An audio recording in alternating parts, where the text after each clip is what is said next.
На странските инвеститори не може да им се наметне условот ако сакаат пари да мораат да соработуваат со домашните компании. Откако Сојузот на стопански комори предложи во законот стриктно да стои дека ако странците сакаат да влезат во земјава и да добиваат субвенции, да мораат да набават производи или услуги од локални фирми во точно утврден процент, вице-премиерот Ангјушев вели дека тоа тешко може да се направи. Долг бил процесот за странците да добијат дозвола од крајните корисници да го сменат добавувачот кој ги поседува сите потребни сертификати. Тие за да сменат било каква компонента во својот производ, мора да добијат одобрување од крајниот нивни корисник.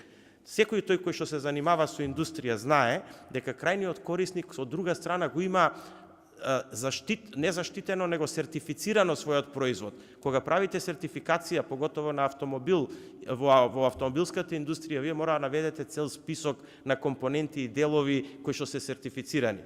За да постигнеме поголем ефект на соработка на домашните компании со директните странски инвеститори, потребно е тие директни странски инвеститори колку што може повеќе да бидат производители на финални производи.